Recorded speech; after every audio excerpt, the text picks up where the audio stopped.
आइए दोस्तों, हमारे न्यूज चैनल में आपका स्वागत है। तो बात करेंगे छत्तीसगढ़ की आज की दिन भर की ताज़ा खबरों, ताज़ा अपडेट के बारे में। तो वीडियो को अंत तक जरूर देखना दोस्तों, ताकि कोई भी ताज़ा खबर छूटने न पाए। और साथ ही साथ वीडियो को लाइक, शेयर और हमारे चैनल को अभी तक सब्सक्राइब नहीं किया है तो सब्सक्राइब जरूर करना दोस्तों, ताकि आपको छत्तीसगढ़ से जुड़े ताज़ा अपडेट रोज मिलते रहे। तो चलिए बिना समय गंवाए जानते हैं आज की ताज़ा खबरों को विस्तार से। तो पहली बड़ी खबर निकलकर सामने आ रही है।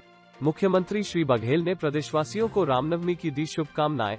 मुख्यमंत्री भूपेश बघेल ने प्रदेशवासियों को 21 अप्रैल को रामनवमी के अवसर पर बधाई और शुभकामनाएं दी हैं। बघेल ने कहा है कि छत्तीसगढ़ के कण कण में मर्यादा पुरुषोत्तम भगवान श्री राम बसे हैं।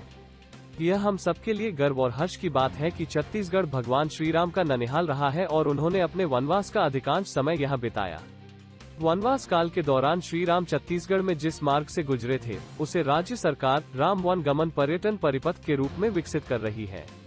मुख्यमंत्री ने कहा है कि जिस तरह श्री राम ने संयम और सहनशीलता से 14 वर्षों का वनवास पूरा किया और संसाधनों तथा सेना के कम होते हुए भी लंका नरेश रावण पर विजय प्राप्त की। विश्वव्यापी कोरोना महामारी के संकट के इस समय में उसी तरह हमें उनके आदर्शों का पालन करते हुए उतने ही संयम से लॉकडाउन का पालन करते हुए कोरोना को हराना है।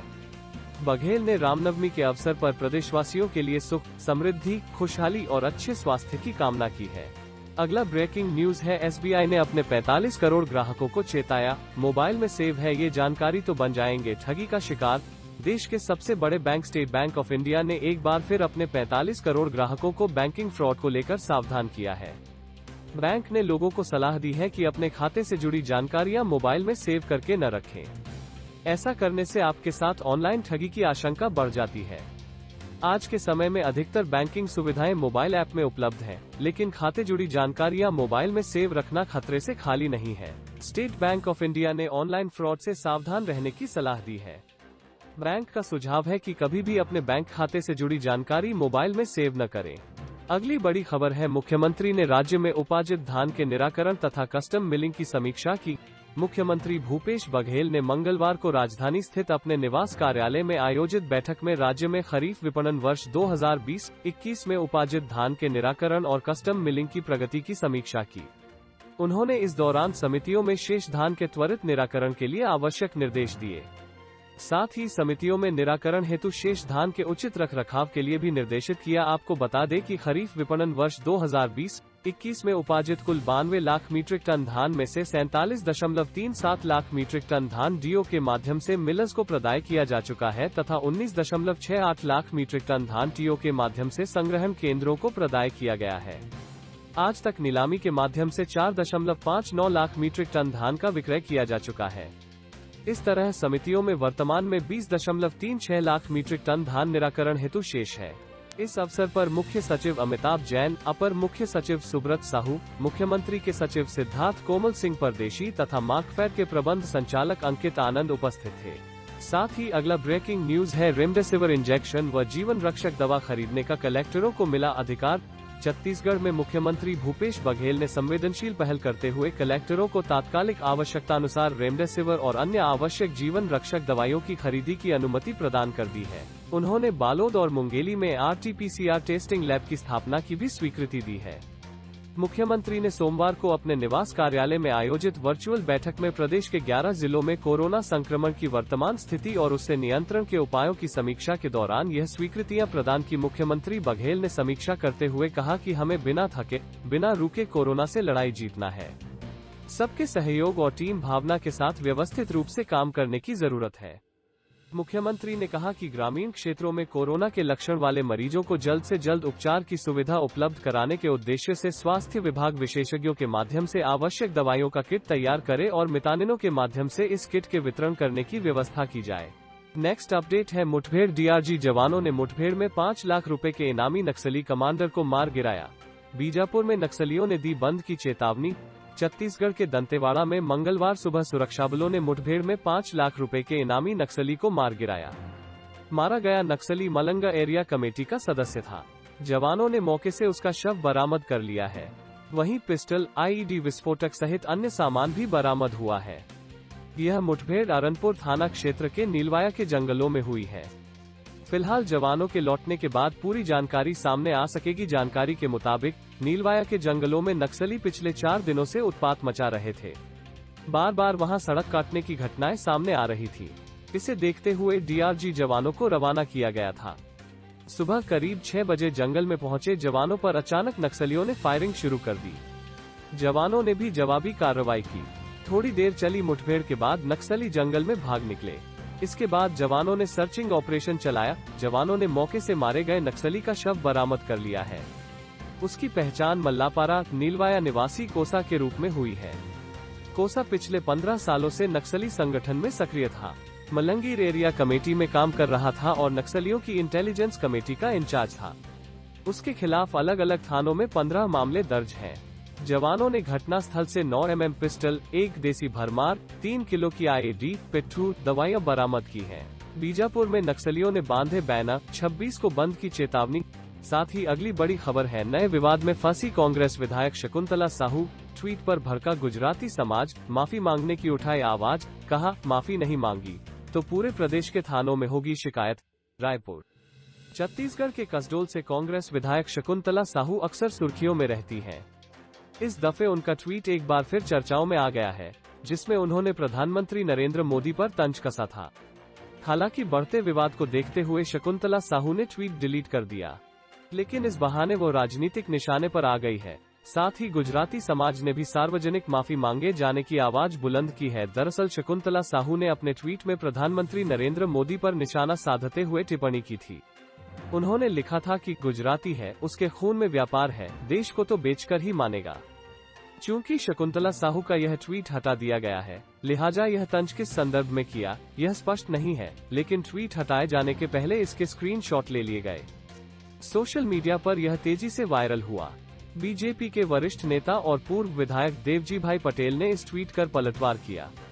उन्होंने कहा कि गुजराती समाज को देश का प्रतिष्ठित समाज बताते हुए कांग्रेस से पूछा कि क्या लौह पुरुष सरकार पटेल, स्वामी दयानंद सरस्वती, महात्मा गांधी जैसे महापुरुषों ने देश में क्या बेचा, इसकी सूची उपलब्ध कराएं।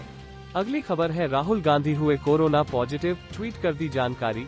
कांग्रेस नेता राहुल गांधी कोरोना वायरस से संक्रमित हो गए हैं। ट्वीट कर उन्होंने जानकारी दी है। इस कोरोना संक्रमण की चपेट में कांग्रेस नेता राहुल गांधी भी आ गए हैं। उन्होंने ट्वीट कर कहा है कि मुझे कोरोना के माइल्ड सिम्टम्स थे, जिसके बाद मैंने कोरोना टेस्ट कराया है और मेरी रिपोर्ट पॉजिटिव ही आई है। इसी के साथ कांग्रेस पार्टी के पूर्व अध्यक्ष ने पिछले दिनों उनके कांटेक्ट में आने वाले लोगों से कहा है कि वो सुरक्षित रहें और सभी सुरक्षा से संबंधित नियमों का पालन करें। वहीं मुख्यमंत्री भूपेश बघेल ने भी ट्वीट कर उनके जल्द स्वस्थ होने की कामना की है। साथ ही अगला अपडेट है, 5 महीने की गर्भवती डीएसपी शिल्पा साहू सड़कों पर दे रही लोगों को समझाइश, उनके जज्बे को सलाम। दंतेवाड़ा की डीएसपी शिल्पा साहू सड़कों पर उतरकर बेवजह घर से निकलने वालों को समझाइश दे रही हैं। खास बात यह है कि डीएसपी शिल्पा साहू 5 महीने की गर्भवती भी हैं। इसके बावजूद वे सड़कों पर लोगों को समझाइश दे रही हैं कि घर से बिना वजह न निकलें। वे सड़कों पर कोरोना गाइडलाइन का सख्ती से पालन करने लोगों से अपील भी कर रही हैं। कोरोना की दूसरी लहर के बीच चिलचिलाती धूप में भी सड़क पर उतरकर ड्यूटी कर रही हैं। आपको बता दें कि ये तस्वीर सोमवार की है, जब डीएसपी शिल्पा खुद सड़क पर उतरी और बेवजह घर से निकलने वालों को समझाइश देती रही हैं। डीएसपी शिल्पा ने लोगों से अपील की कि हम सड़क पर इसलिए हैं ताकि हम और आप सुरक्षित रहें। सुरक्षित रहने सड़क पर उतरकर 5 महीने की गर्भवती महिला डीएसपी समझा रही है। बेवजह घूम रहे लोगों को चौक चौराहों पर पुलिस समझाइश दे रही है कि वे बेवजह घरों से बाहर ना निकले और घरों में ही रहे। महामारी के रोकथाम के लिए चलाए जा रहे अभियान के बीच लोगों को समझाइश देती एक महिला पुलिस अधिकारी की तस्वीर जमकर वायरल हो रही है। संक्रमण के खतरे को भूल अपनी जान जोखिम में डालकर दंतेश्वरी महिला कमांडो दल प्रमुख शिल्पा साहू लोगों को समझाइश देती देखी जा रही है। डीएसपी शिल्पा 5 माह की गर्भवती है और ड्यूटी भी कर रही है। वहीं अगली खबर है, मुख्यमंत्री ने मंगलवार को वर्चुअल बैठक के माध्यम से इन 7 जिलों में कोरोना संक्रमण स्थिति की समीक्षा की। मुख्यमंत्री भूपेश बघेल ने मंगलवार को अपने निवास कार्यालय में आयोजित वर्चुअल बैठक में बस्तर संभाग के 7 जिलों कांकेर, कोंडागांव, बस्तर, बीजापुर, नारायणपुर, सुकमा और दंतेवाड़ा में कोरोना संक्रमण की वर्तमान स्थिति और उससे नियंत्रण के उपायों की समीक्षा की। आपको बता दें कि उन्होंने बैठक में सभी जिलों में oxygen bed, ICU bed, ventilator वाले बेड की उपलब्धता, ऑक्सीजन की सप्लाई चैन, ऑक्सीजन सिलेंडरों की उपलब्धता और रोटेशन, मेडिकल स्टाफ की उपलब्धता, रेमडेसिविर और अन्य आवश्यक दवाइयों की उपलब्धता तथा सीएसआर मद, औद्योगिक क्षेत्र और सामाजिक संगठनों के सहयोग से किए जा रहे कार्यों की समीक्षा की।